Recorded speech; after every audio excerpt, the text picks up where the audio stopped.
mais este sábado, na qual nos encontramos para nos reunirmos como Igreja do Senhor, para louvor e adoração do nome dEle. Nós vamos prosseguir no Evangelho de João. Estamos finalizando nessa tarde o capítulo de número 1 do Evangelho de João. Os irmãos que em algumas circunstâncias não puderam vir em algumas das nossas reuniões, nós recomendamos que os irmãos assistam as outras aulas que perderam no nosso drive, porque todas as aulas estão uma conectada com a outra, ok? Então nós vamos em João, capítulo 1, versículo 35 ao 51.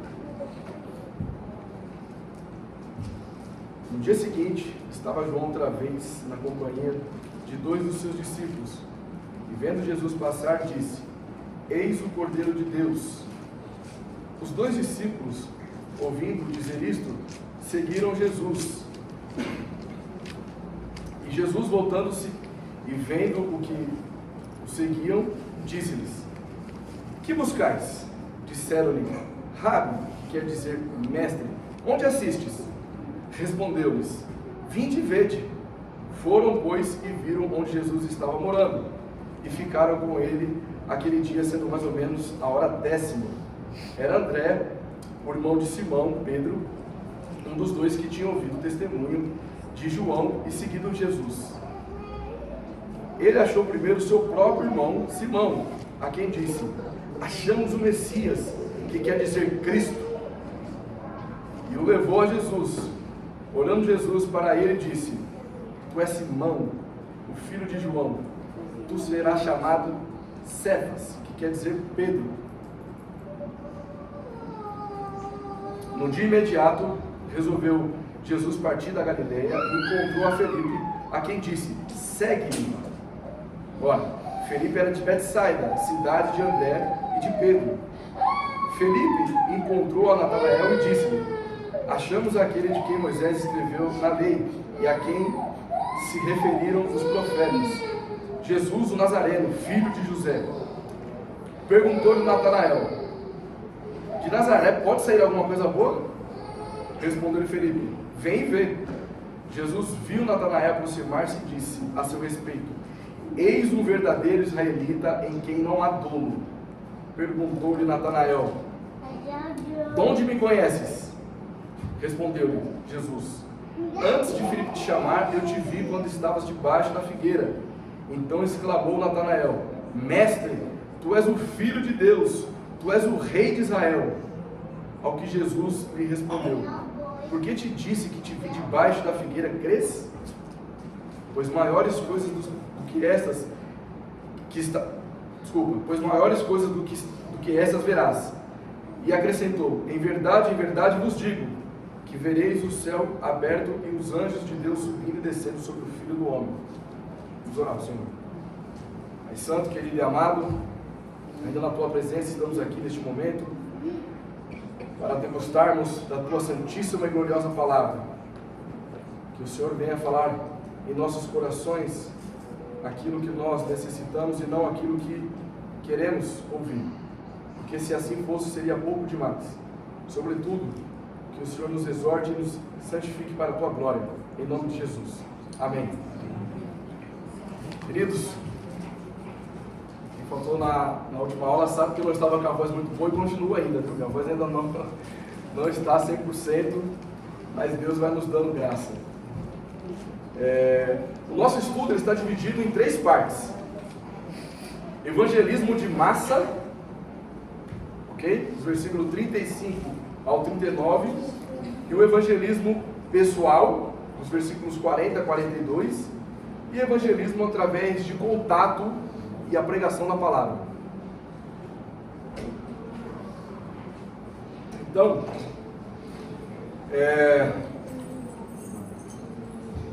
vamos iniciar aqui. Logo de início, o evangelismo de massa, os versículos 35 a 39. No dia seguinte estava João outra vez na companhia de 2 de seus discípulos, e vendo Jesus passar, disse: Eis o Cordeiro de Deus. Os 2 discípulos, ouvindo dizer isto, seguiram Jesus. Jesus, voltando e vendo que o seguiam, disse: Que buscais? Disseram: Rabi, que quer dizer mestre, onde assistes? Respondeu-lhes: Vinde e vede. Foram, pois, e viram onde Jesus estava morando, e ficaram com ele aquele dia, sendo mais ou menos a hora 10ª.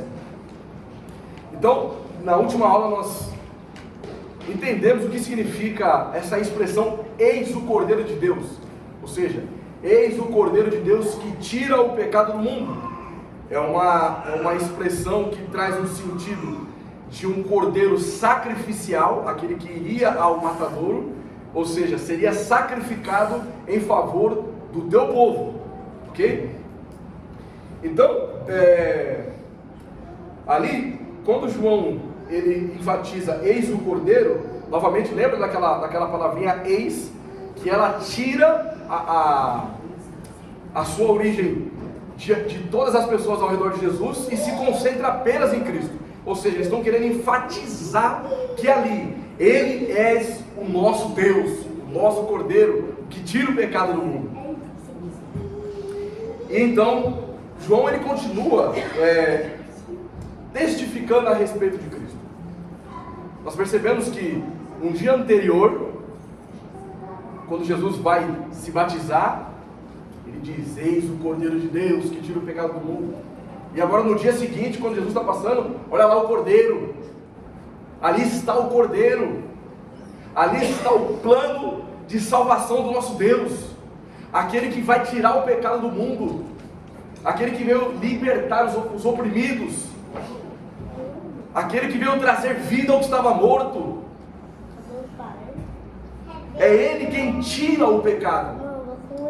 E note, nós tínhamos estudado na semana passada esse tira, o verbo tira aqui, ele está no presente, o que pressupõe que em todas as épocas Jesus tira o pecado. Ele não tirou o pecado naquela época, mas ele continua tirando o pecado do mundo. Onde há vidas que anseiam por Cristo, então ali está Cristo tirando o pecado. E percebe, meus irmãos, João Batista, ele possuía um propósito. O seu propósito era ser o precursor da vinda do Messias. E ele não desiste, ainda quando Jesus já está agora em cena, mas João continua ainda apontando para Cristo. Por que esse primeiro tópico ele chama evangelismo de massa? Porque a grande massa seguia a João Batista. E ali estavam os seus discípulos com ele. Ele fala: já não é mais eu, agora é ele. Ele é o Cordeiro de Deus. O que João estava querendo enfatizar aqui?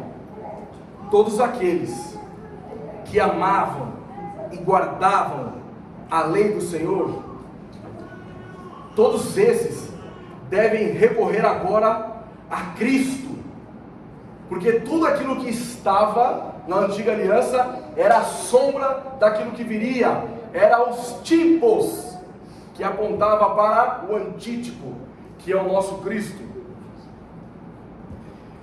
E muito interessante que nós vemos aqui, eu fui consultar nos comentários históricos, culturais, e eu percebi uma verdade a respeito de João Batista: a sua humildade, a sua simplicidade. Por quê? Porque não era comum um mestre olhar para os seus discípulos e dizer: siga aquele mestre. João ele estava reconhecendo que Cristo é superior a ele. João Batista ele está dizendo: olha, ele tem muito mais a oferecer do que eu, ok?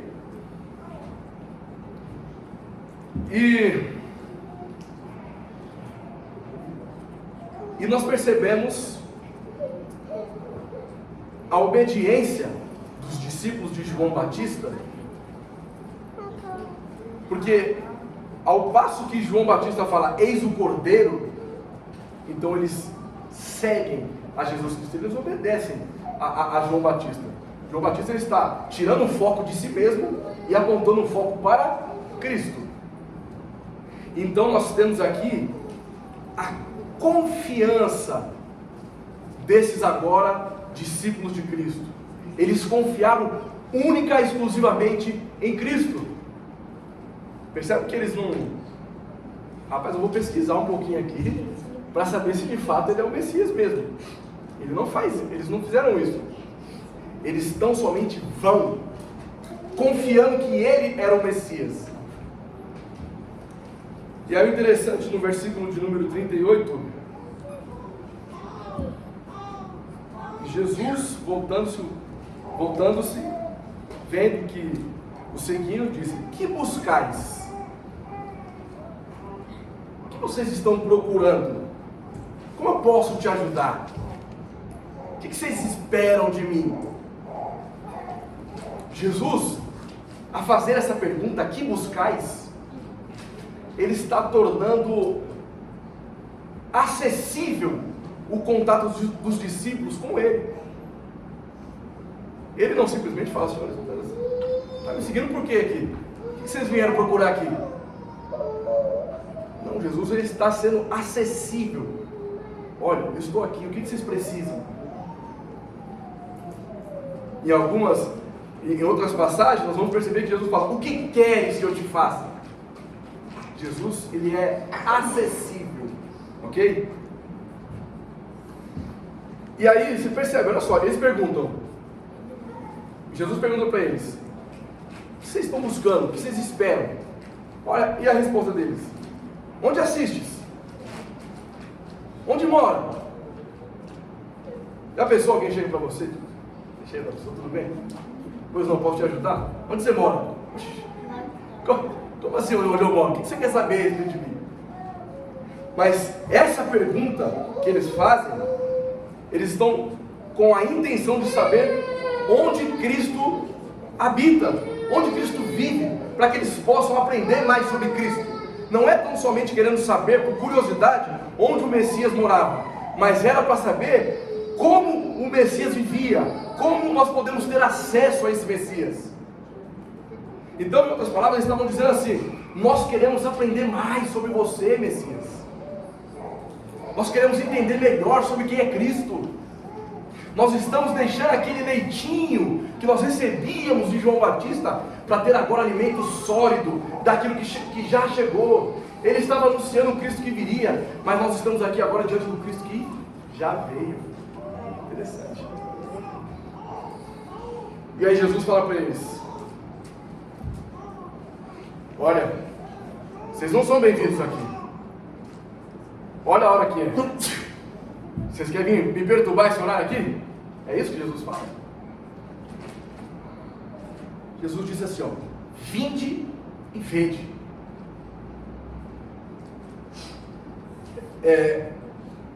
Geralmente, nós estamos inclinados muitas vezes a perder alguma oportunidade de falar sobre Cristo. Então, às vezes, quando uma pessoa vai nos visitar, às vezes a gente olha até pelo buraquinho ali, na porta. Rapaz, diga, vai lá, fala que eu não estou não, hein? Fala que eu estou dormindo. E perdemos a oportunidade de compartilhar o Evangelho com essas pessoas. Mas Jesus, ele não faz isso. Jesus, ele exerce a hospitalidade. Aquilo que é um exemplo para nós. Se um cristão, ele não é hospitaleiro, alguma coisa está errada. Ele não gosta de receber visitas. Porque se ele não gosta de receber visitas, ele não gosta de compartilhar o Evangelho na sua própria casa. E é interessante essa expressão vinde e vede. Porque ao dizer isso, Jesus está mostrando a nós que todo aquele que chega a Ele com fé é aceito por Ele. Fora de Cristo não há ninguém que tem fé querendo ir e Cristo está impedindo. Todos aqueles que estão em Cristo só estão porque têm fé, e essa fé é concedida pelo próprio Deus. Então, eles estão ali, e Jesus, conhecendo já eles, porque Cristo é o próprio Deus, venha comigo, venha repousar comigo essa noite. Então, eles foram e viram onde Cristo estava habitando. Nós não sabemos com exatidão qual foi a conversa que Cristo teve com esses dois discípulos, mas nós sabemos que eles tiveram uma compreensão exata a respeito de Cristo. Porque veja só no versículo 41. Ele achou primeiro seu próprio irmão Simão, a quem disse: achamos quem? Que quer dizer o quê? Cristo. Note, de início eles chegam até Jesus e diz: Rabi, mestre. Mas agora ele chega para o seu irmão e fala assim: ó, achamos o Messias. Agora não é mais o mestre, agora é o Messias, o enviado de Deus, o profeta, o rei, o sacerdote, o ungido do Senhor. Com isso, gostaria que os irmãos tomassem nota do que eu vou dizer. A verdadeira teologia é identificar quem de fato Jesus é. Não adianta você fazer mestrado de teologia, não adianta você ler a Escritura o tempo todo, mas se você não sabe quem de fato é. Ele não é. Jesus Cristo não é apenas um líder. Jesus Cristo, ele não é uma criatura, um demiurgo, um Deus menor. Ele não é tão somente um exemplo a ser seguido, um ser evoluído. Ele é Deus. Eis o nosso Deus. E aí então, essa expressão, hora décima, alguns teólogos, eles optam por dizer que a hora décima era aproximadamente às 10 da manhã. Porque em algumas circunstâncias, os discípulos passavam o dia inteiro com os seus mestres aprendendo. Sobretudo, quando nós vamos estudar e analisar esse texto, fica mais coerente com uma segunda interpretação do que significa hora décima, a saber, às 16 horas. Mas por que às 16 horas? Veja, nós iniciamos aqui sempre às 17 horas, e quando vai chegando às 18 horas já vai escurecendo, certo? Mas nós temos localizações aqui todas iluminadas, mas naquela época não havia isso não. Então quando chegava às 18 horas parecia que era meia-noite já, tudo escuro. Então por isso que eu fiz aquela brincadeira. Olha, essa hora que vocês estão vindo aqui querer saber onde eu moro, porque já era uma hora que estava se aproximando do horário de eles se recolherem para suas casas.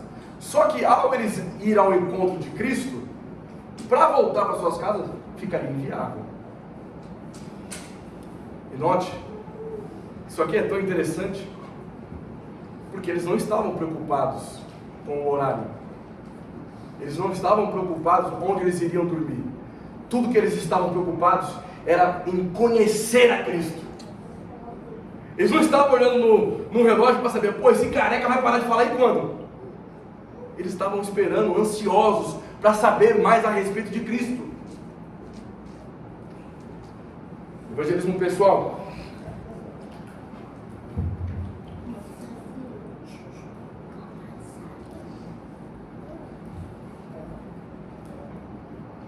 Era o André, o irmão de Simão Pedro, um dos dois que tinham ouvido o testemunho de João e seguindo Jesus.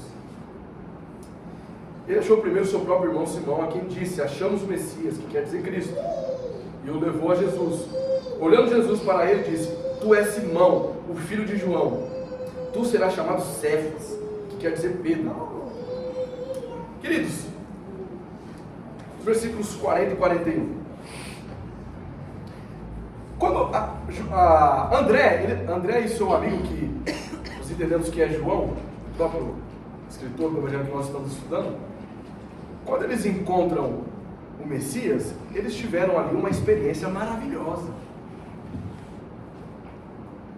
Então André, quando ele descobre de quem ele está diante, ele sai e agora encontra com o seu irmão. Então, ele poderia falar, nossa, encontrei um rapaz ali, meu, nota 10. Transformou minha vida, me deu um emprego, fez isso aqui comigo, me abençoou dessa forma, hoje eu sou da Universal. Foi isso que ele fez. Na verdade, a melhor forma de nós testemunharmos é anunciando Cristo. André, ele chega para o seu irmão e diz, achamos o Messias. Que maravilha! Nós achamos o enviado de Deus. Achamos aquele que veio tirar o pecado do mundo. Aquilo que os profetas diziam como sombras, agora se tornou realidade. Percebe? E nós percebemos que o testemunho de um irmão, por exemplo, eu falar para um amigo é uma coisa, mas eu falar para o meu próprio irmão é outra, bem diferente. Então era bem significativo o testemunho do irmão. E uma reflexão para nós aqui. Todos aqueles que encontram a Cristo, compartilham Cristo. Nós devemos compartilhar a Cristo para os nossos familiares, para os nossos amigos, para os nossos colegas, para os nossos inimigos, a todas as pessoas. Então agora, percebe, como eu havia dito, André ele já não estava chamando Jesus de mestre, agora é o Messias, é o enviado. E é muito interessante a história de André. André ele não tem tanto a primazia assim quanto os outros apóstolos, comparado ao seu próprio irmão. Ele vai levar a mensagem para o seu irmão, depois o seu irmão que ganha um certo protagonismo, mas todas as vezes que André aparece nos evangelhos, ele sempre está apresentando a Cristo. Se vocês reparar, lá no meio da multidão lá, André, parece que é mal de André, né? Deve estar com muita fome ali, e ele olha ali aquele rapazinho ali com pães e peixe, e ele fala assim, tá todo mundo com fome aqui, tá todo mundo com Messias aqui, vamos lá pegar aqueles pãozinhos, né? Ele leva o menino com os pães e peixe até Jesus Cristo. Os gregos, quando vão atrás para querer saber a respeito de Jesus, é André e João também que leva os gregos a Cristo. Então André sempre está apresentando Cristo às pessoas. Interessante, né? E aí nós vemos ali então Simão, que agora vai se chamar Pedro, né? Então Cefas é um nome em aramaico, a linguagem que Jesus utilizava. Cefas em aramaico e Pedro em grego, ok? Ambas as duas palavras, elas significam rocha. Agora, se a gente se preocupasse apenas em trazer o significado do nome de Pedro, nós iríamos limitar muito o que essa passagem está nos mostrando. Porque veja só, Deus, lá em Gênesis, ele muda o nome de Abrão para Abraão. Ele muda o nome de Sarai para Sara. Depois ele muda o nome de Jacó para Israel. E agora Jesus parece imitar a Deus Pai, mudando o nome de Simão para Pedro, mostrando, eu e o Pai somos um. Eu tenho a mesma autoridade do Pai. Eu posso mudar a sua história. Era isso que Jesus estava nos mostrando. Avançando. Tem bastante coisa. Estou correndo, queria falar um pouquinho mais, mas não vai dar tempo. Evangelismo através de contato e palavra. Esse é o terceiro tópico nosso agora. Então, Vamos ler novamente dos versículos 43 ao 51. No dia imediato, resolveu Jesus partir para a Galileia e encontrou a Felipe, a quem disse: segue-me. Ora, Felipe era de Betsaida, cidade de André e de Pedro.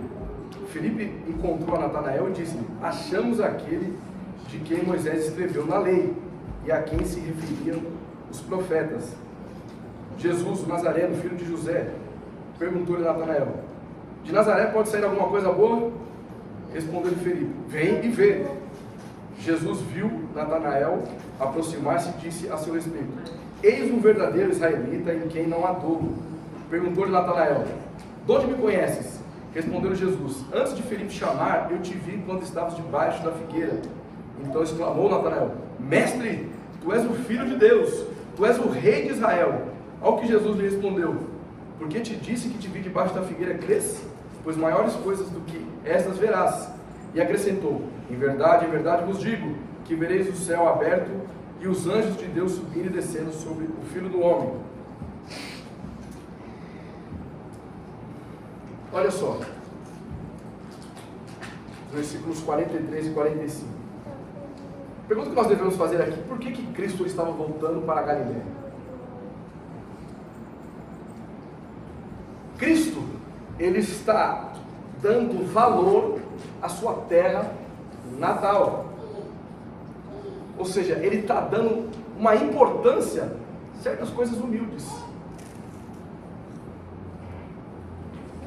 Antes de ele anunciar o Evangelho aos povos de outras regiões, primeiro ele vai onde ele estava ali, o seu habitar. Interessante que muitas pessoas às vezes querem ser um missionário e falar de Cristo na África, nos presídios, fora da sua casa, da sua região. Nós precisamos dar ênfase primeiro àquelas pessoas que estão próximas de nós. Se nós não comunicarmos o Evangelho para essas pessoas que estão próximas de nós, como que nós vamos falar para aquelas pessoas que estão distantes de nós? Eu sei que às vezes é muito difícil, às vezes a comunicação com o vizinho, às vezes é complicado. Quando o nosso filho estava com bronquiolite, ele ficou internado na UTI, nós pegamos aqueles livrinhos do Paul Washer azul, o Verdadeiro Evangelho, e pegamos também alguns panfletinhos de evangelismo, e assim, nós pegamos os livrinhos e entregamos para os nossos vizinhos. Nós tínhamos acabado de mudar, não tínhamos muito relacionamento, mas nosso primeiro contato com eles foi entregando o livrinho do Paul Washer lá para eles saberem que eles são filhos do diabo, né? E lá no hospital, cada enfermeira que entrava lá, cada pessoa que entrava, recebia também lá o panfletinho, para ela saber também que ela era filha do diabo também, que ela precisava se arrepender. Então existem diversas formas e maneiras para nós comunicarmos a Cristo. Na sua rede social. Hoje nós temos ferramentas que aquelas pessoas não tinham. E nós utilizamos essas ferramentas para várias outras coisas, menos com a intenção de glorificar a Cristo.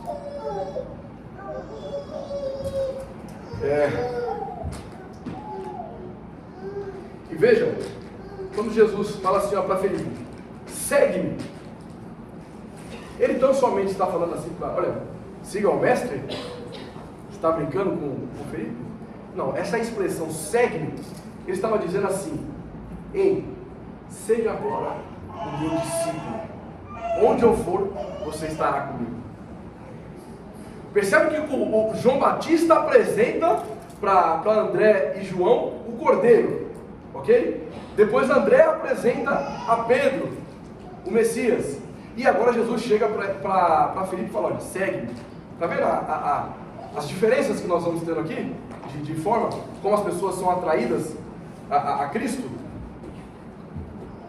Então, logo em seguida, no versículo 46, aliás, no versículo 45 e 46, nós vemos ali agora Felipe fazendo contato com Natanael. Provavelmente um conhecido, um amigo dele, né? E aí como é que ele vai dizer? Ele disse assim: achamos aquele de quem Moisés escreveu na lei e a quem se referiam os profetas, Jesus o Nazareno, filho de José. Percebe aqui porque o tópico contatos e palavra? Felipe, ele tinha um contato com Natanael e ele vai até Natanael e apresenta o quê? A palavra para ele. Olha, de quem Moisés falava, toda a lei falava, nós encontramos. O interessante aqui é que Felipe provavelmente ainda não tinha tido um relacionamento ainda tão profundo assim com Cristo. Porque ele diz: olha, nós achamos aquele de quem Moisés e a lei falavam, Jesus Nazareno, filho de José.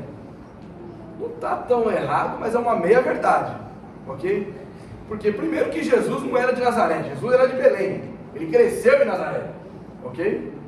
E segundo que José era um padrasto assim, né? O pai de Jesus é Deus Pai. Maria deu à luz virgem, ok? E aí é interessante agora, é interessante como Natanael responde no versículo 46. De Nazaré pode sair alguma coisa boa? Era como se ele estivesse falando assim: rapaz, lá de São Mateus, será que pode vir alguém lá daquele fim de mundo? Bom, sabe? Mas nós não podemos interpretar isso aqui como um desprezo, certo? Nós temos que interpretar esse contexto aqui como surpresa. Meu, ele veio lá de Nazaré, o Messias. Tanto lugar para ele vir, ele veio logo de São Mateus. Podia ter vindo de Moema, Bela Vista, mas ele veio de São Mateus. Ele não está aqui com desrespeito à região, mas ele está surpreso. Como que o enviado de Deus veio de um lugar tão simples e humilde? E aí, ele fala, Felipe responde para ele: então vem e vê. Está surpreso, Natanael? Você não está acreditando no que eu estou te falando? Então vem ver. Eu vou te mostrar agora. Felipe, no que ele estava se ancorando? Na sua experiência com Cristo. Ele teve uma boa experiência, certo? Então ele está confiante disso ao chamar Natanael: vem e vê. Ele não dá muito detalhe.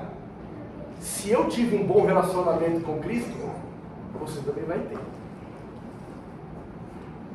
Por quê? Porque Cristo é imutável. É um dos seus atributos, a imutabilidade. Ele não muda. As formas como nós chegamos a Ele pode diferenciar uma da outra. Mas todos nós não somos mais amados por Cristo por alguma coisa que nós fazemos. Por exemplo, hoje você pecou, você brigou com o marido, brigou com a esposa, você fez tudo que tinha de errado. Nossa, hoje Cristo me ama menos. Só que aí no outro dia você evangelizou, você entregou para frente da rua, você ajudou um pobre, ajudou um miserável, fez o que tinha que fazer. Hoje Cristo me ama mais. O amor de Cristo, ele não é corruptível.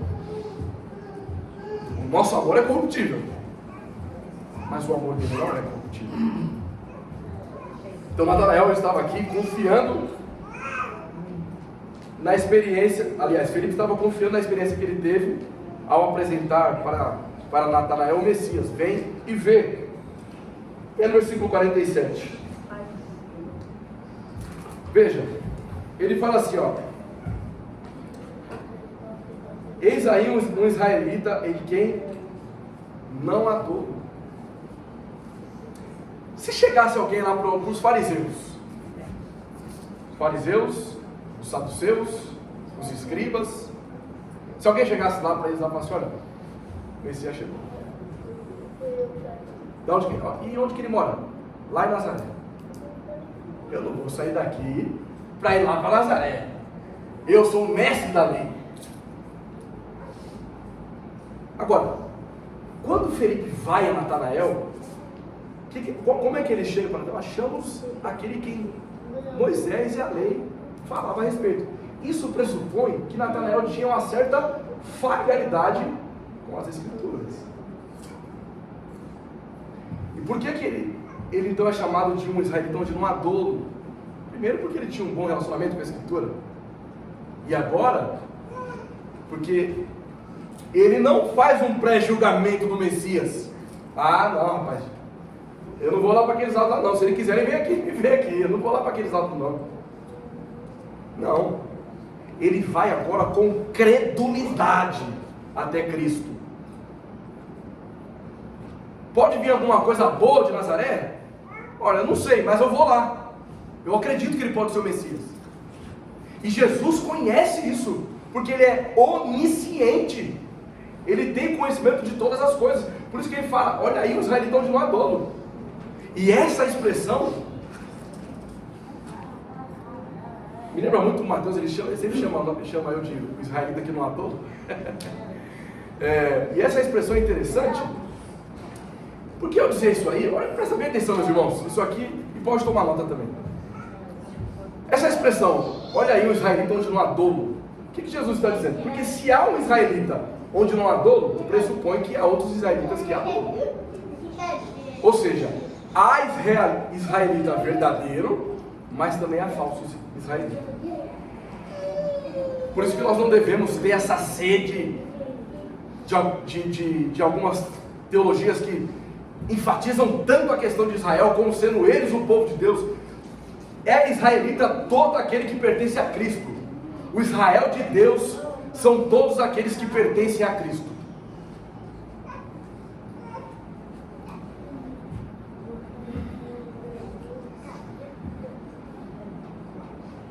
E aí ele vai dizer no versículo 48: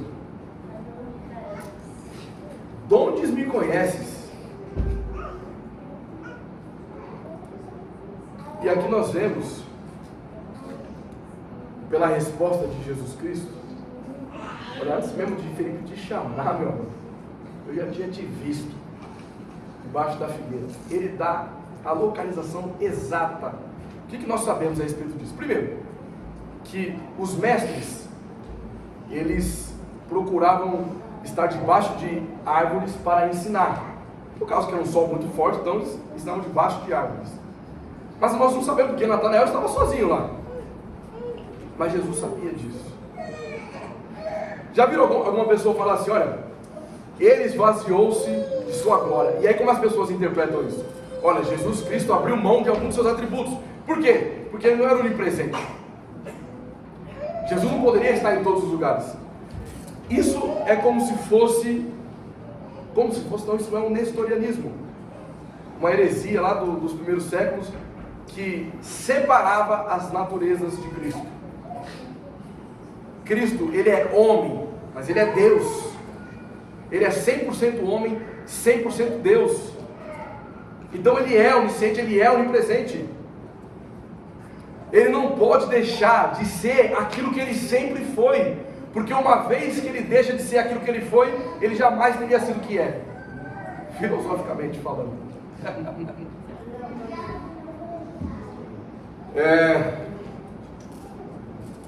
E veja, e aí então, o que Natanael responde? Tu és um filho de Deus, tu és o rei de Israel. Que maravilha! Eu amo essa passagem. Por quê? Porque primeiro Felipe chega para ele e fala assim, olha, nós encontramos lá o Messias, hein? Ele é nazareno e filho de José. Agora Natanael, quando ele, nos primeiros momentos, Cristo está se apresentando apenas por meio da sua palavra. Ele não está agindo sobrenaturalmente, mas agora ele age sobrenatural. E aí então, agora Natanael fala, esse homem é Deus. Como é que ele sabia disso? Ele reconhece agora a divindade de Cristo. E ao falar que ele é o rei de Israel, faz jus ao significado da palavra Messias. o enviado, o ungido, o Cristo de todo mundo. Vamos lá, meus irmãos, e aí, versículos 50 e 51, avançando, correndo agora, hein? E aí ele fala assim, ó: porque te disse que te vi debaixo da figueira cresce, pois maiores coisas do que essas verás. E acrescentou: em verdade vos digo que vereis o céu aberto e os anjos de Deus subindo e descendo sobre o Filho do Homem. Meus irmãos, se nós olharmos lá em Gênesis, capítulo 28, eu ia ler, mas não vou ler mais por causa do tempo. Depois os irmãos leiam Gênesis 28. Jacó tem uma experiência de que ele vê uma escada que ia até os céus e anjos subiam e desciam por aquela escada. Cristo está dizendo assim, ó: eu sou aquela escada de Jacó. Eu sou o elo entre a terra e o céu. Em outras palavras, Jesus falou assim: ó, o Pai está on. Eu cheguei agora. Agora vocês vão ver os anjos de Deus subindo e descendo sobre o Filho do Homem. Ele está junto com o Pai. Ele é o nosso Deus. Ele é o próprio Deus. Um Deus que agora era novidade para aquelas pessoas, porque eles não compreendiam ainda o conceito de trindade, mas agora eles estão vendo pomba descer sobre a cabeça de Jesus Cristo, a voz do céu falando, Jesus Cristo agora se titulando como Deus. Nós estamos vendo aqui agora um cenário de que a trindade, o Deus que subsiste em três pessoas, Pai, Filho e Espírito Santo, caminhando agora na pessoa de Cristo. O Pai está em Cristo, o Espírito está em Cristo, mas o Pai não é o Cristo, o Espírito também não é o Cristo, mas eles são um. Que conta é essa, meu irmão? Não sei. 1 mais 1 mais 1 é 3, aqui não. 1 mais 1 mais 1 é 1. O interessante é que essa expressão Filho do Homem aparece 83 vezes nos Evangelhos, e aqui em João mais específico ela aparece 12 vezes, e ela traz um significado tanto à natureza humana de Cristo quanto à natureza divina dele. Vamos agora para o final, meus irmãos, algumas aplicações bem rapidinho.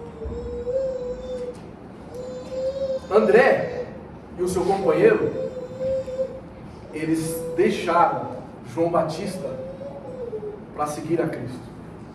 Sim ou não? Sim ou não, irmãos? Sim.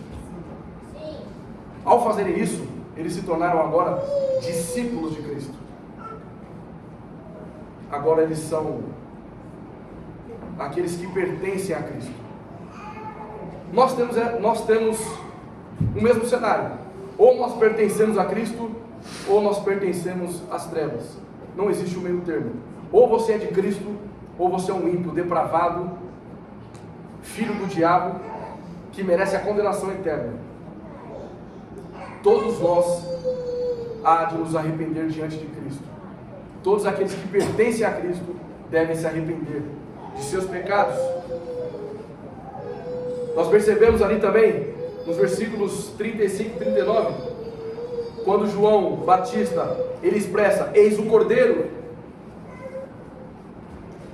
João Batista, ele já tinha sido precursor de Cristo no dia anterior, mas diante agora daquela massa que ia seguindo ele ainda continua falando: eis o Cordeiro, eis o Cordeiro, eis o Cordeiro. Ele não para de dizer: o Cordeiro chegou, não é mais eu, agora é o Cordeiro. Nós não devemos perder a oportunidade de apresentar o Cordeiro às pessoas.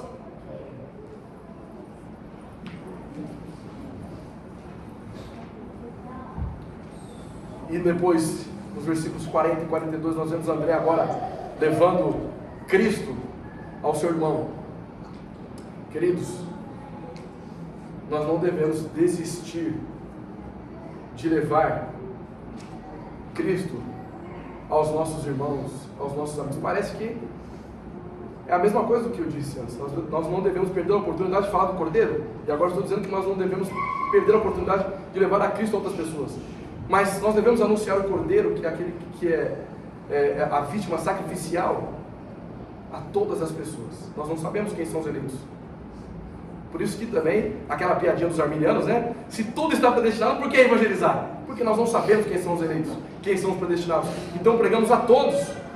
Mas quando eu falo de nós levarmos a Cristo às pessoas, eu estou falando para vocês o seguinte: leve a Cristo aos seus amigos, leve Cristo aos seus irmãos, leve Cristo àquelas pessoas que você conhece, que você tem intimidade.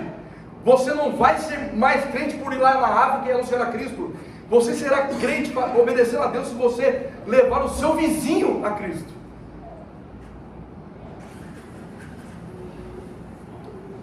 Então assim, nós vemos João Batista enviando João e André ao Cordeiro, a Cristo. Depois nós vemos André indo até seu próprio irmão Pedro, levando Cristo. Depois nós vemos Jesus chamando Felipe, e ele é um seguidor de Cristo agora. E depois Felipe vai até Natanael e também chama ele a Cristo. São vários cenários aqui diferentes da forma como cada um foi até Cristo. Mas isso faz parte daquilo que nós chamamos da chamada eficaz. Existe uma múltipla variedade de formas em que nós podemos anunciar a Cristo. Não é da forma, olha, eu agi assim com essa pessoa e deu certo, então agora eu vou fazer assim. Não vou fazer assim porque eu acho. Não é você que acha. O seu papel é anunciar a Cristo. Quando Felipe vai até Natanael, ele fala: olha, vem ver. Ele estava confiando em si mesmo? Não. Estava confiando naquilo que Cristo poderia fazer em Natanael. Nós temos que confiar única e exclusivamente em Cristo. É só em Jesus. Devemos também utilizar as Escrituras. Não é pelo seu testemunho de vida. As pessoas, já viu aquelas pessoas assim, ó? Você é a Bíblia que o mundo está lendo? Não. O mundo não está lendo nada e você não sei seus pecados. Nós temos que levar a Escritura. Felipe chegou a Natanael e falou assim: olha, aqui ó, Moisés e os profetas estavam falando sobre o Messias, ele está aqui. Nós temos que anunciar o Evangelho por meio da Escritura. Então nós temos que confiar, meus irmãos, no poder de Cristo, sabendo que Ele pode operar aquilo que nós não podemos. Então que nós venhamos comunicar o Evangelho a todas as pessoas, o Evangelho massa. Que nós venhamos compartilhar o Evangelho pessoalmente com os nossos próximos. Que nós venhamos fazer contatos com outras pessoas por meio da palavra, anunciando o Evangelho de Cristo. Amém? Amém. Deus abençoe.